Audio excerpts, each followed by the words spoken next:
السلام علیکم ورحمۃ اللہ وبرکاتہ۔ معزز ناظرین و سامعین، زندگی کے اندر حالات کے اتار چڑھاؤ آتے رہتے ہیں، لیکن بنسبت مردوں کے عورتوں کے لیے اگر حالات کی بہتری نہ ہو تو زندگی گزارنا زیادہ مشکل ہوتا ہے۔ اگر کوئی میری ماں بہن بھی ایسی ہے کہ جس کی زندگی بالکل تنگ ہو چکی ہے، بالکل حالات خراب ترین نظر آتے ہیں، تو اگر وہ اس چھوٹے سے وظیفے کو جو آج کی اس ویڈیو میں انشاءاللہ العزیز آپ کے ساتھ شیئر کروں گا، اور ایک سچا واقعہ بھی آپ کے ساتھ شیئر کروں گا تاکہ آپ کو موٹیویشن ملے اور آپ اس وظیفے کی پابندی کریں کہ کس طرح سے اللہ رب العزت نے ایک بیوہ عورت کو خوشحالی والی فراوانی والی زندگی عطا فرمائی ہے۔ وہ اپنا واقعہ خود بیان کرتی ہے کہ اس وقت میری عمر 30 سال تھی جب میرا خامد فوت ہو جاتا ہے اور میرے 5 یتیم بچے ہوتے ہیں۔ زندگی اس قدر تنگ ہو جاتی ہے کہ جیسے زندگی کے اندر سے روشنی چلی گئی ہو، زندگی کے اندر اندھیرا ہی اندھیرا آ گیا ہو، اور اس بات کو وہ عورت بخوبی سمجھ سکتی ہے کہ جس کی جوانی کے اندر ہی چھوٹے چھوٹے بچے ہوں اور اس کا شوہر اس کو چھوڑ کر چلا جائے۔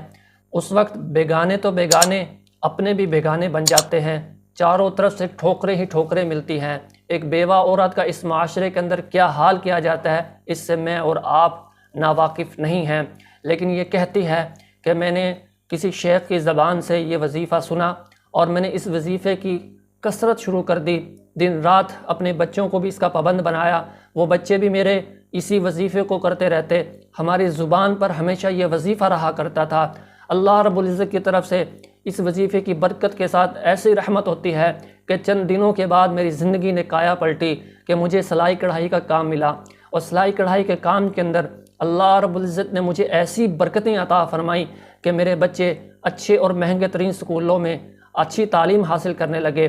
بچوں کی تعلیم مکمل ہوئی، اچھی تعلیم کے ساتھ اچھے نمبروں کے ساتھ بچے پاس ہوئے، اور اعلیٰ ترین عہدوں کے اوپر میرے بچے اس وقت فائز ہیں، اور میرے بچے میرے بالکل فرما بردار ہیں، میری ہر بات کو مانتے ہیں، اور زندگی کی ہر فراوانی،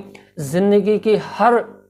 سہولت، زندگی کی ہر خوشی آج مجھے میسر ہے۔ یہ اسی وظیفے کی برکت سے ہے۔ وظیفہ کثرت استغفار ہے۔ میری زبان پر، میرے بچوں کی زبان پر ہمیشہ استغفر اللہ یا اللہم اغفر لی استغفار کے حوالے سے کوئی بھی وظیفہ مسنون ہے، اس کو آپ پڑھ سکتے ہیں۔ اگر آپ اپنی زندگی کی کایا کو پلٹنا چاہتے ہیں، اپنے حالات کو بہتر سے بہتر ترین کرنا چاہتے ہیں، تو صرف اگر آپ کو کچھ بھی نہیں آتا تو زبان پر استغفر اللہ استغفر اللہ استغفر اللہ کو جاری کر لیں۔ اللہ رب العزت مجھے اور آپ کو عزتوں سے نوازے، آسانیاں پیدا فرمائے، آمین ثم آمین۔ اگر آپ کو ویڈیو اچھی لگے تو لائک اور شیئر کر دیں،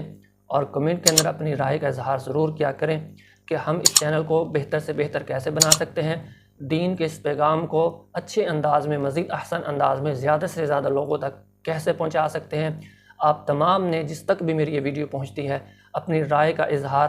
جیسا بھی اس کا ذہن ہو ضرور دیجیے گا، میں انتظار کروں گا۔ السلام علیکم ورحمۃ اللہ وبرکاتہ۔